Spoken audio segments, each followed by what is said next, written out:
नमस्कार, आप देख रहे हैं जनसंवाद 24x7। 9 अक्टूबर 2025 यानी आज लखनऊ में मायावती शक्ति प्रदर्शन कर रही हैं।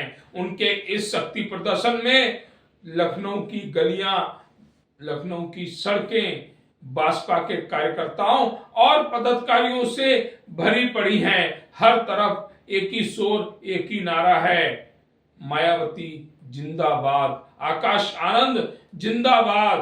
मंच पर पहुंची ने सबसे पहले भाजपा संस्थापक काशीराम की प्रतिमा पर पुष्प अर्पित किए। उसके बाद कार्यकर्ताओं का अभिवादन किया। जिस स्थान पर इस शक्ति प्रदर्शन का या कहें रैली का आयोजन किया गया, वहां पर कार्यकर्ता और पदाधिकारी ही नजर आ रहे हैं। जिधर देखो उधर नीले झंडे नजर आ रहे हैं। लेकिन उससे पहले एक जानकारी दर्शकों को और देंगे। भाजपा की इस रैली को लेकर भाजपा नेता सन्नी मित्रा ने अपने इंटरव्यू में कहा था कि लखनऊ में कोई नहीं पहुंचेगा। क्या कहा सन्नी मित्रा ने, सबसे पहले देखिए उनका यह इंटरव्यू। शक्ति प्रदर्शन की बात कर रहे हैं आप, कुछ नहीं होने वाला वहाँ पे, कल देख लेना।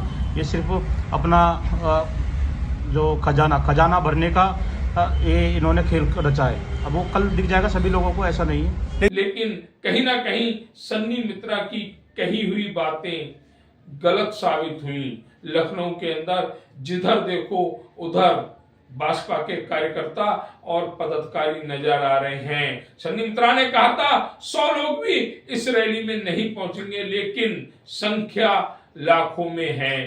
अब उनका दूसरा बयान जो कहा था कि आजम खान कुछ दिनों में भाजपा में शामिल हो जाएंगे। क्या सपा के कद्दावर नेता भाजपा ज्वाइन करेंगे, या लखनऊ की बातों को लेकर उनका यह बयान भी गलत साबित होगा, ये तो आने वाला समय बताएगा।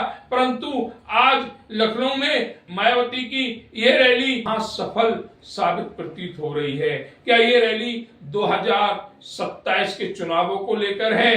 क्या इस रैली से भाजपा का विजय अभियान तीसरी बार उत्तर प्रदेश में सत्ता तो नहीं जाएगी? जिस तरह से मंच से योगी की तारीफ कर रही हैं मायावती जी, वही सपा को उसके दोगले चरित्र की जानकारी दे रही हैं। सबसे पहले हम रैली की झलकियां दिखाते हैं। मायावती अपने भतीजे आकाश के साथ मंच पर पहुंचती हैं, काशीराम की मूर्ति पर पुष्प अर्पित करती हैं। मंच पर पहुंचते ही रैली में आए समर्थकों का हाथ हिलाकर अभिवादन करती हैं। आकाश आनंद रैली को संबोधित करते हैं, कहते हैं जिस तरह की भीड़ उमड़ी है उससे साफ संकेत है 2027 में 5वीं बार भाजपा की सरकार बनने जा रही है। वहीं अंबेडकर मैदान में हो रही रैली में बिहार, पंजाब, हरियाणा समेत 5 राज्यों से लाखों समर्थक पहुंचे हैं। इसमें महिलाएं और बच्चे भी शामिल हैं। इसके चलते 5 किलोमीटर का एरिया में जाम जैसी स्थिति देखने को मिल रही है। भाजपा 2012 में यूपी की सत्ता से बाहर हुई, उसके बाद पार्टी का ग्राफ लगातार गिरता गया। 2022 के चुनाव में सिर्फ एक विधानसभा सीट जीत पाई। वहीं 2024 के लोकसभा चुनाव में भाजपा का कहीं भी खाता नहीं खुला। राजनीतिक जानकार कहते हैं अर्श से फर्श का सफर तय करने वाली भाजपा को इस कार्यक्रम में बड़ी संजीवनी मिल सकती है। फैजाबाद से भाजपा के पूर्व जिला अध्यक्ष ओम प्रकाश वर्मा ने इस कार्यक्रम में शायरी भी सुनाई और कहा कि मायावती जी 5वीं बार उत्तर प्रदेश की सत्ता 2027 में संभाल सकती हैं।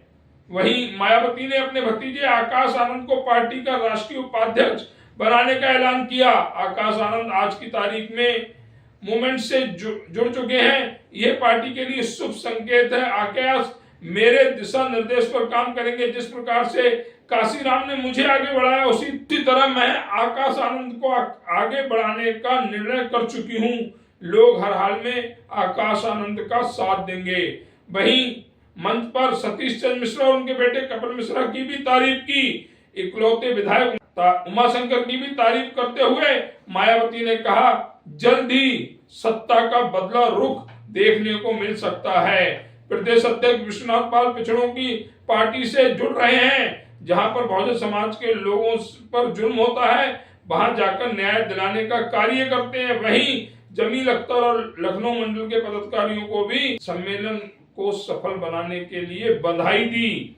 वहीं आजम खान को लेकर भी मायावती ने स्पष्ट शब्दों में कहा कि मैं किसी से भी खुलकर मिलती हूँ, चोरी छपे नहीं मिलती हूँ। 2007 में कुछ लोग अफवाहें फैलाते रहे, उस वक्त भी लोग गुमराह नहीं हुए और हम जीत कर आए, और अगर इस बार लोग गुमराह नहीं होते हैं तो हम फिर जीत कर आएंगे।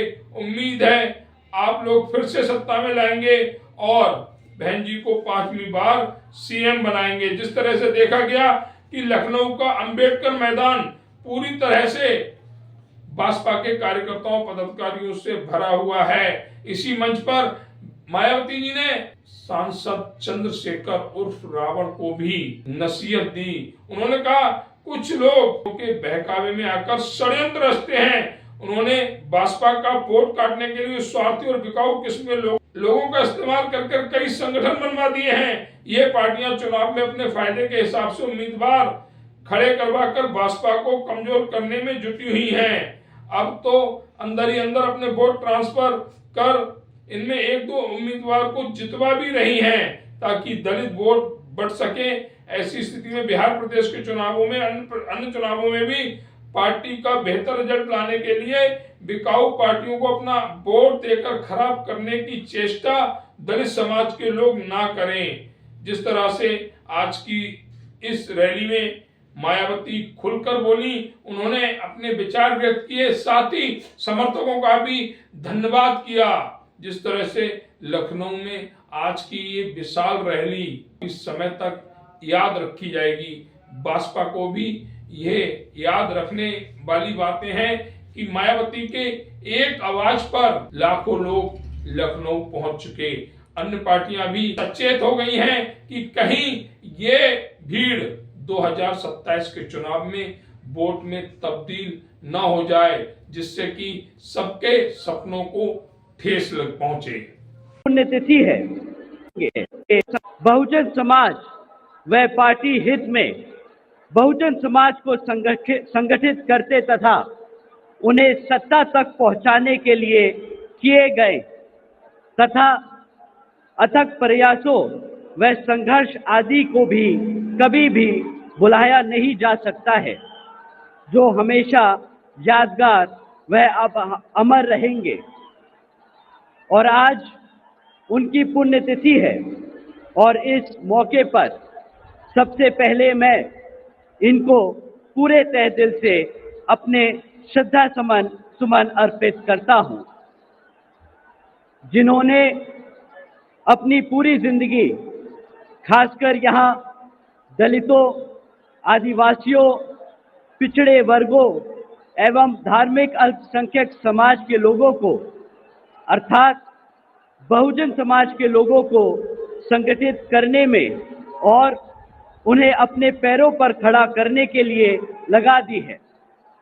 साथ ही इनकी एकमात्र रही उत्तराधिकारी व बीएसपी की राष्ट्रीय अध्यक्ष और उत्तर प्रदेश की 4 बार रही मुख्यमंत्री व संसद में लोकसभा एवं राज्यसभा की कई बार रही सांसद तथा मेरी भी एकमात्र आदर्श, प्रेरणा एवं मार्गदर्शक व बहन जी के नाम से आम लोकप्रिय आदरणीय बहन कुमारी मायावती जी का भी मैं दिल से आदर सम्मान करता हूं,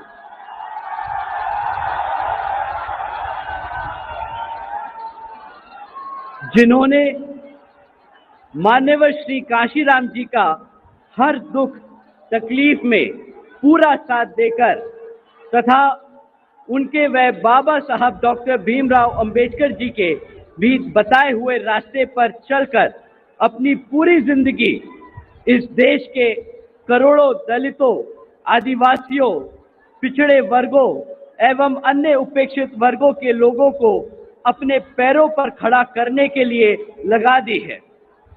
और अभी भी आदरणीय बहन जी मान्यवर श्री काशीराम जी के देहांत होने के बाद भी इनके अधूरे रहे कारवां को पूरा करने के लिए पूरे जी जान से लगी हुई हैं, जिसके लिए मेरे साथ साथ शुरू में मैंने आप लोगों को बताया है। साथ ही हमने इन वर्गों के विकास व उत्थान में जो अनेकों महत्वपूर्ण योजनाएं शुरू की थी, तो उन्हें भी अधिकांश बंद कर दिया गया है।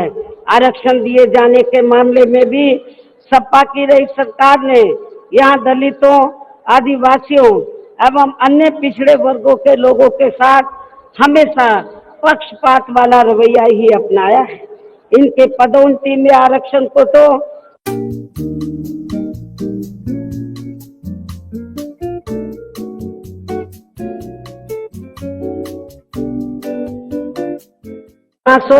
माफियाओं एवं अन्य अराजक तत्वों को ही ज्यादातर बढ़ावा दिया गया है, जिसकी वजह से यहाँ कानून व्यवस्था भी काफी बुरी तरह से चरमरा गई थी।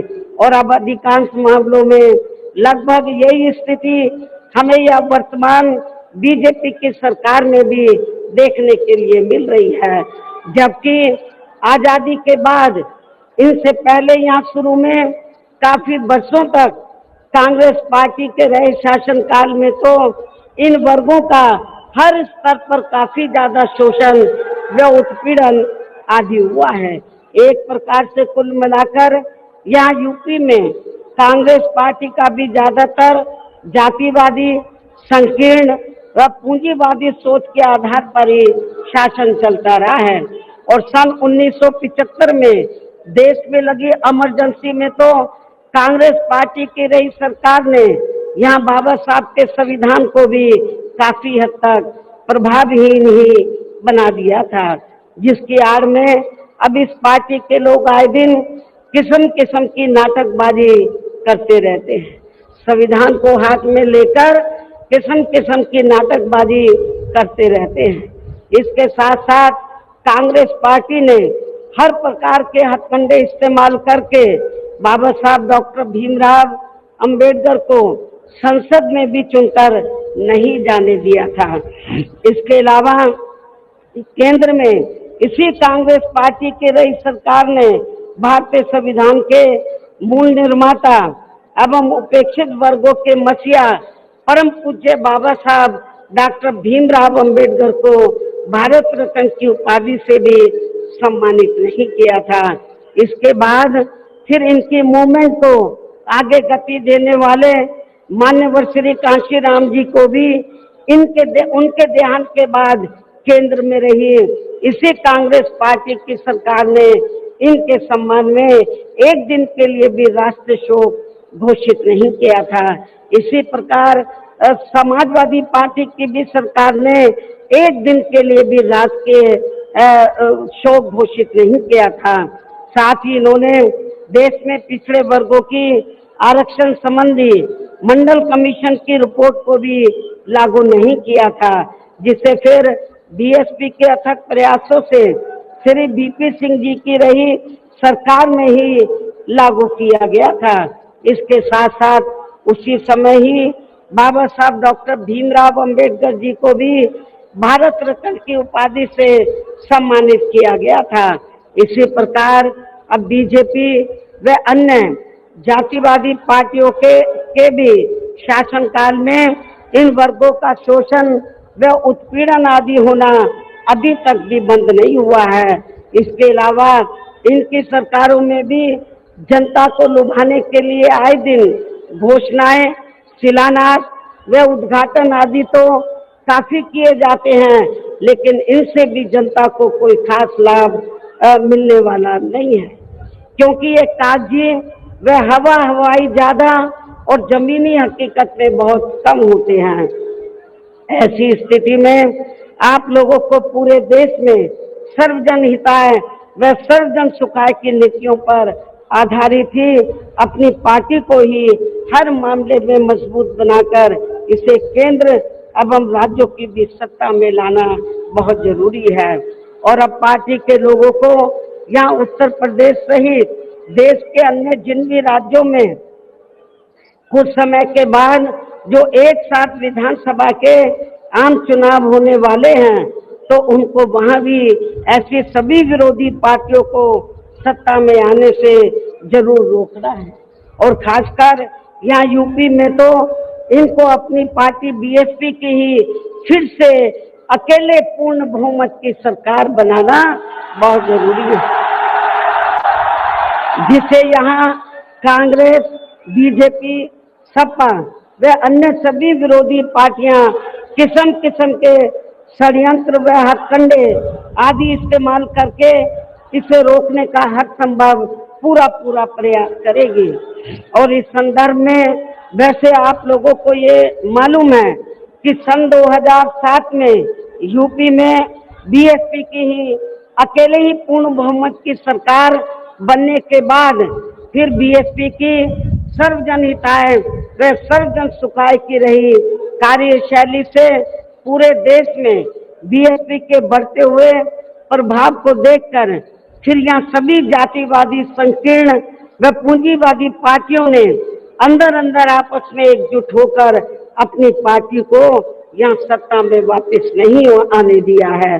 साथ ही देश के अन्य राज्यों में भी अपनी पार्टी को आगे नहीं बढ़ने दिया है, क्योंकि बीएसपी के यहाँ अकेले ही सत्ता में आने पर यहाँ यूपी में सन 2007 में बीएसपी के यहाँ अकेले ही सत्ता में आने पर इनको ये डर था, सभी जो जातिवादी पार्टियां हैं इनको ये डर था कि यदि बीएसपी को आगे बढ़ने से नहीं रोका गया तो फिर ये पार्टी केंद्र की सत्ता तक भी जरूर पहुंच सकती है, जिससे घबराकर फिर बीएसपी को पुनः या सत्ता में आने से व पूरे देश में भी आगे बढ़ने से रोकने के लिए फिर हुआ ये कि इसके बाद फिर खासकर यूपी में जो भी विधानसभा व अन्य राज्यों में भी विधानसभा व देश में लोकसभा के आम चुनाव हुए हैं, तो उन सभी चुनावों में यहाँ कांग्रेस,